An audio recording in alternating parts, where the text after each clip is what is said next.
Les podcasts du Figaro. J'entends, il faut être heureux, il y a une espèce de tyrannie du bonheur, mais en vérité, on ne va pas vivre l'instant présent de façon complètement égoïste. Je suis riche de quoi ? Je suis riche de savoir, d'expérience, de rencontres, d'amis. Il y a plein d'autres richesses que celle de l'argent qui comptent aussi, dont on ne parle pas dans les publicités, dont on ne parle pas dans les réseaux sociaux. Donc, tous les jours, j'essaie de me dire, tiens, qu'est-ce que j'ai fait qui en vaut la peine ? Il y a une urgence à changer. On a besoin d'aller à l'autre bout du monde pour nous engager. Et donc de sortir à nouveau de sa zone de confort. Il me semblait qu'il y avait quelque chose d'injuste. C'est un métier qui demande du temps. De l'empathie, c'est dur. C'est dur, mais c'est tellement gratifiant de faire des... À la fois c'est génial et à la fois ça nous terrifie. S'engager, c'est prendre ses responsabilités. Et puis il y avait l'idée aussi de montrer un exemple. Et lâche rien, fonce et avance, quoi. Bonjour, vous écoutez Les Engagés. Dans ce podcast, on reçoit des femmes et des hommes qui nous aident à voir plus loin. Et cette semaine, j'ai eu envie de me demander, c'est quoi un acteur engagé ? Et pour ça, j'ai invité Samuel Le Bihan, que j'ai le grand plaisir de recevoir. Bonjour Samuel. Bonjour. Samuel, vous avez débuté au théâtre, puis tourné dans de nombreux films, comme Capitaine Conan, Le Pacte des loups, encore Vénus Beauté. Vous incarnez depuis 10 ans le personnage d'Alex Hugo, un flic marseillais qui arrive dans un village de haute montagne. Et alors que les concurrents du 10e Vendée Globe franchissent la ligne d'arrivée, vous avez incarné à l'écran le formidable navigateur Yves Parlier qui a terminé le tour du monde en 2000 en réparant seul son bateau. Vous êtes aussi engagé pour plusieurs causes, dont celle de l'autisme et celle de la protection des océans. On va commencer par le début. Comment était votre enfance ? Est-ce que vous avez eu une enfance heureuse, Samuel ? Je sais pas, il y a eu des moments heureux, des moments qui l'étaient moins. Je sais que j'étais assez en colère. La vie qui m'était proposée, en tout cas comme je dis souvent, le jeu de cartes qu'on m'avait donné ne me convenait pas et je voulais changer les cartes. Donc je voulais un autre destin. Je rêvais beaucoup de voyages, d'aventures, de rencontres, de destin en fait. J'avais envie d'un destin. Il y avait quelque chose qui ne me satisfaisait pas, je ne sais pas exactement. Donc je passais beaucoup de temps seul à créer beaucoup de choses. Je dessinais beaucoup. D'ailleurs, je pensais que je deviendrais peintre. J'inventais beaucoup de choses, des systèmes que je fabriquais. Il y avait une espèce de curiosité sur la technologie et sur l'artistique. Est-ce que vous vous souvenez du jour où vous avez décidé de devenir comédien ? Ça s'est fait en plusieurs étapes, mais ce qui est marrant, c'est que j'étais assez bon en maths, en techno, en physique, chimie, et j'étais assez mauvais en français, en fait. J'arrivais pas à connecter. J'ai compris depuis que j'avais une dyslexie, mais ce qui est drôle, c'est que ça me passionnait, c'est-à-dire c'était comme un défi. Il fallait absolument que je réussisse là où j'avais du mal. Et les professeurs de français avaient une tendresse pour moi. Et chaque fois qu'ils proposaient de faire du théâtre, moi, c'était un lieu d'expression. C'était un moment où je pouvais gagner un peu de reconnaissance. Et particulièrement, il y a quelques profs de français comme ça qui ont été formidables, où ils nous obligeaient à sans arrêt. Par exemple, le mercredi, il y avait un moment où on faisait de la poésie, et puis très vite, vous épuisez le Lagarde et Michard, et là, il faut commencer à écrire, à chercher d'autres choses, et on développe sa curiosité, et on devient créatif. Et je pense que des déclics se faisaient un petit peu là, mais sans y croire, parce que je ne savais pas que les cours de théâtre existaient, je ne savais pas que c'était un métier accessible, moi c'était tellement loin. Mais par contre, une envie de faire un métier artistique devenait de plus en plus forte, et je pensais que ça s'exprimerait à travers la peinture, donc je rêvais de faire les beaux-arts. J'ai commencé à prendre des cours de théâtre, puis très vite, je me suis dit, il faut sortir de sa zone de confort. J'avais des espèces de timidité, de pudeur, mais qui sont encore là. Hein. J'ai toujours un peu de mal à savoir comment je fonctionne. Et ce que je savais, c'est qu'il fallait prendre des risques. Et donc, je suis parti jouer dans la rue en pensant à Molière, qui partait en tréteau. Je m'étais fait un spectacle de mime en observant comment il faisait à Beaubourg. J'allais voir les spectacles de rue et puis j'ai commencé à créer mon spectacle et je suis parti. J'ai fait toute la côte atlantique, la côte d'Azur. Puis après, ça marchait très fort. Du coup, je suis parti à Venise, je suis parti à Vienne. Enfin voilà, et à chaque fois dans les villes, je jouais. Et je vous faisiez gagnais de quoi ? l'argent. Vous crachiez du feu ? Alors oui, j'ai rencontré un cracheur de feu qui m'a appris à cracher le feu. J'ai rencontré des mimes qui m'ont aidé à développer un peu plus. Des jongleurs, des gens du cirque en fait, qui m'apprenaient des trucs. Je dormais sur les plages. Je rencontrais des gens, c'était un peu hippie comme vie, quoi. Et c'était très, très libre, un peu spontané. C'était dur aussi, parce que c'est une rue, hein, et vous dites, cette rue, moi, je vais en faire un lieu de théâtre. Donc, il fallait l'imposer. J'avais une petite trouille, quand même. J'étais pas rodé à l'exercice complètement, quoi. Mais il fallait s'imposer. C'était une question de survie. C'est-à-dire, si j'avais choisi de faire ce métier de comédien, il fallait que je puisse en vivre. Et pour en vivre, il fallait que je puisse progresser. J'avais pas le choix. Il fallait que je tente des choses qui n'était pas facile pour moi, quoi. Et après, vous êtes revenu à un parcours plus classique, D'abord la Rue Blanche et ensuite le conservatoire. et puis la Comédie Française. Et là, du conservatoire, ils m'ont vu, donc, parce qu'il y avait un lien. En tout cas, ils m'ont proposé de rentrer dans la troupe de la Comédie Française. Alors, les spectacles de rue à la Comédie Française, qu'est-ce qui vous a plu à la Comédie Française? Ce sont des grands enfants, ils adorent jouer. La rue, c'est plus dur parce qu'on a moins de confort. Faut faire sa place, mais c'est une école formidable. En tout cas, pour moi, ça a été une école formidable. La Comédie Française, vous avez tout. C'est-à-dire qu'on vous fait vos costumes, vous avez des lieux pour répéter. Enfin, c'est un luxe formidable, mais la contrepartie, c'est être complètement passionné, y passer des heures à apprendre des textes, à jouer, sans compter, de façon obsessionnelle. Et ça, c'est très riche, très enrichissant aussi. C'est l'intensité. C'est le dénominateur commun, de toute façon. Celui qui réussit, dans le fond, c'est celui qui a le plus envie. Et ces outils-là, vous êtes à développer, à exprimer votre envie. Et pourquoi vous avez quitté la Comédie Française? Parce que je faisais de plus en plus de cinéma. Oui. Et on c'était m'a pas demandé de choisir. compatible. Non, Ouais. c'est normal, c'est une troupe. Donc la troupe vous protège, elle vous soutient, elle vous met en lumière. Mais vous devez aussi quelque chose à cette troupe. Et donc, il fallait choisir. Soit j'étais là pour la troupe, ou j'étais pas là. Et le cinéma me tendait les bras, donc j'ai eu du mal à résister.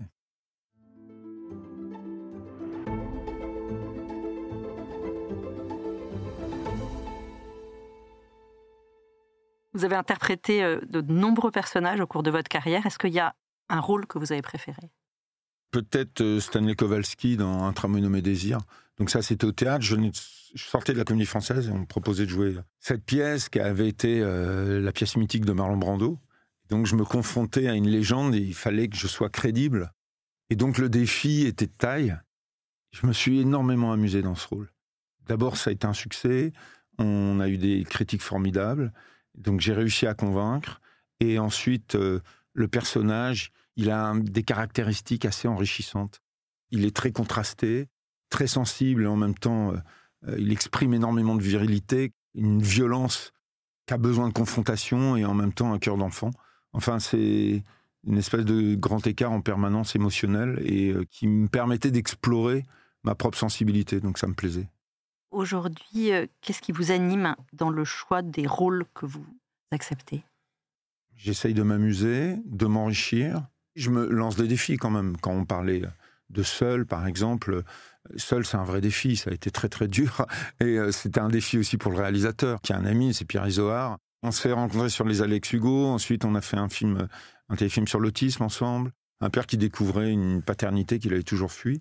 Et puis, on a fait une série aussi ensemble pour TF1 qui s'appelle Carpe Diem, qui n'est pas encore passée, qui est plus sur un ton de comédie.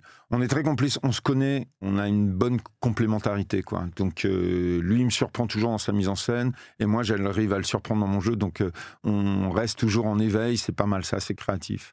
Et donc le personnage de Yves Parlier, Yves pourquoi est-ce que vous avez Parlier, accepté ce rôle? Parce qu'il y avait... On n'avait pas de moyens, donc normalement, vous savez, un film sur la mer, ça coûte très très cher parce qu'il faut des bateaux d'assistance, tout un équipement qu'on n'avait pas. Donc on est parti avec une caméra, une micro-équipe, et puis on a filmé en fonction de la météo. Donc on cherchait les tempêtes, on cherchait le calme plat pour redéfinir le parcours autour du monde de Yves Parlier. Et c'était épuisant. Le week-end arrivé, j'étais exténué, quoi. Mais ça jouait pour le personnage aussi. En quoi l'histoire d'Yves Parlier c'est plus que celle d'un marin? Elle est universelle, cette histoire. C'est un film sur un homme qui refuse d'abandonner. Tous ces personnages, je dirais, d'Alex Hugo, d'Yves Parlier ou les autres personnages que j'ai interprétés ces derniers temps, je crois que le dénominateur commun sont quand même des hommes courageux. En fait, ils nous laissent une trace de jusqu'où on peut aller dans notre détermination, jusqu'où on a le droit d'aller. Ne pas lâcher. En fait, c'est ça que ça nous raconte. Ça vaut la peine, quoi. Ça vaut la peine d'aller jusqu'au bout, de ne pas abandonner, de ne pas lâcher. Et ça, c'est valable pour tout. Il y a tellement de moments dans la vie où on n'y croit plus. Et c'est quoi le courage aujourd'hui dans la société d'aujourd'hui? En vérité, je me pose la question tous les jours. Tous les jours. En se levant, non, vous dites... ouais, je me dis, est-ce qu'aujourd'hui, tu as fait quelque chose d'intéressant pour toi, pour la communauté, pour ton pays, pour ta famille? Et je pense que c'est ça, être courageux, c'est se poser des questions. J'entends, il faut être heureux, il y a une espèce de tyrannie du bonheur. Mais en vérité, on ne va pas vivre l'instant présent de façon complètement égoïste. Le bonheur, c'est aussi faire du bien aux autres. Assumer ses responsabilités, c'est une façon de gagner en fierté de soi et aussi de créer du bonheur quelque part. Parce que lorsque vous êtes un bon père, lorsque vous êtes quelqu'un qui assume ses engagements, c'est aussi une façon de se regarder avec dignité et donc de créer une satisfaction, mais honorable.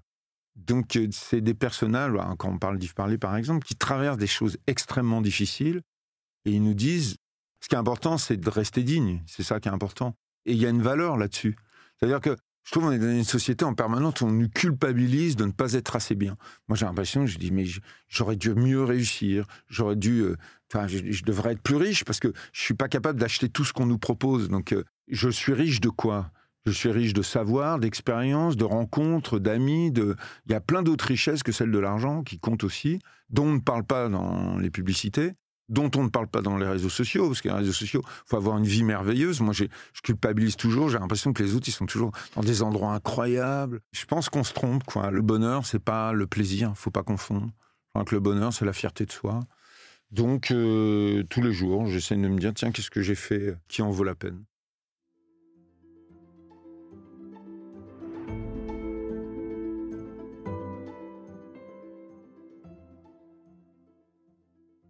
Donc c'est pour ça aussi que vous vous engagez. On connaît mon engagement sur l'autisme, parce que j'ai un peu pris la parole là-dessus. Le bonheur, c'est aussi de développer son sens de l'autre. Hein. Donc ça s'exprimait avec Action contre la faim, où je me suis retrouvé au conseil d'administration. Là, ça a été des années vraiment intéressantes, parce que je suis allé sur le terrain, je suis allé dans des missions. Je suis allé au Darfour pendant qu'il y avait les événements. Il y avait la guerre, je suis allé au Libéria, juste après la Révolution. C'était une découverte de la géopolitique, en fait, et du voyage, mais pas par le tourisme, par les conflits armés, les déplacements de population. J'étais à Haïti, juste après le tremblement de terre. Et j'avais fait un documentaire qui est passé en envoyé spécial sur les enfants des rues en Mongolie, qui s'appelle Nomads Land. Et c'était assez émouvant. C'était assez émouvant de rencontrer les familles qui vivaient sous terre. Parce que là-bas, à Oulan-Bator, la capitale, il y a des conduits d'eau chaude qui datent de l'Union soviétique. Et plein de gens se réfugiaient dans les sous-sols où il y a ces conduits d'eau chaude. Voilà, c'est un documentaire qui était assez puissant. Vous avez aussi un autre engagement à travers Earthwake, qui est une association qui lutte contre la pollution des océans. Il y a 10 ans, j'étais choqué par les pollutions plastiques. C'était pas trop le sujet à l'époque encore. On parlait pas du 7e continent. J'étais très alarmé par la façon dont tous les déchets plastiques se retrouvaient dans l'océan et venaient s'émerger, s'échouer sur des plages paradisiaques. Donc je trouvais qu'il y a un vrai sujet et je m'en suis emparé en cherchant. Bon, la gamberge est très simple. Hein. Si on trouve le moyen de valoriser ce déchet plastique, on va stimuler le ramassage. Ce déchet plastique arrive dans des endroits où il n'y a pas de ramassage. Il faut comprendre, nous on est dans ces pays occidentaux où le ramassage d'ordures est très organisé, mais il faut savoir que, je dirais, 80% de la planète, c'est pas forcément le cas. Donc tout se recycle, plus ou moins, sauf le plastique, qui est un déchet complexe et qui est résistant. Il faut 400 ans pour qu'il se dégrade. Je me suis intéressé à toutes les technologies de recyclage qui pouvaient être adaptées aux pays émergents. On a commencé à travailler, à lever des fonds, et puis on a déposé des brevets, et tout ça est devenu très sérieux. On a dû passer en société, parce qu'il fallait un peu plus de moyens. Et donc, à côté, on a quand même gardé l'association qui, elle, se consacre au recyclage, mais en low-tech.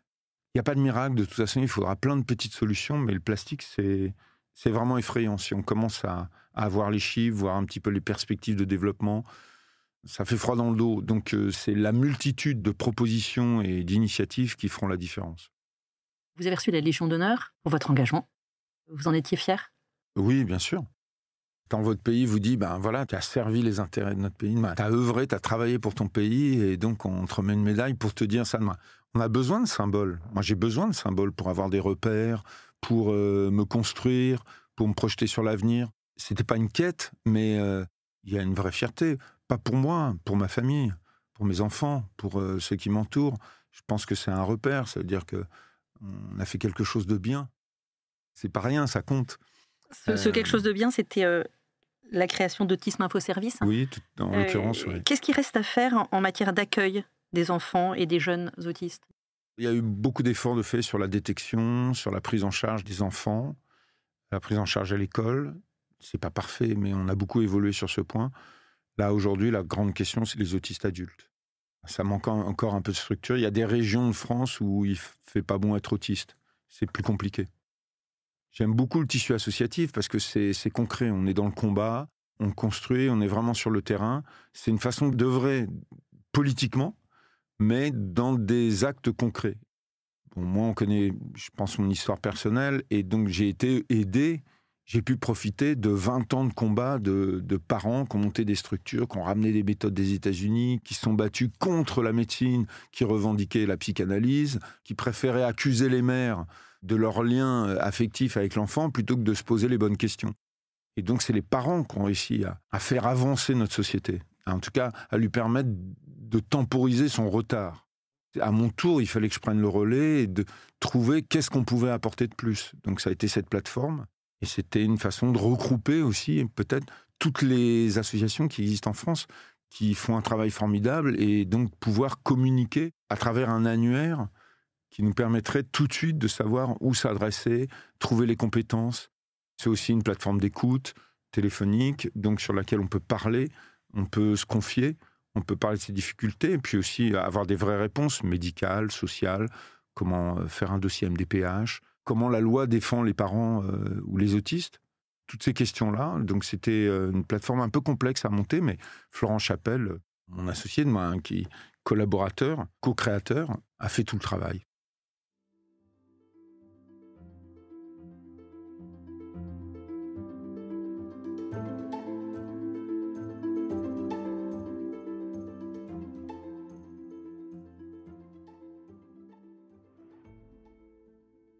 Je fais attention parce que j'ai d'autres responsabilités, j'ai des choses à faire, quoi. J'ai un métier, j'ai une famille, je dois m'occuper de certaines personnes, je dois prendre soin de certaines personnes, donc je ne peux pas passer mon temps à faire de l'associatif.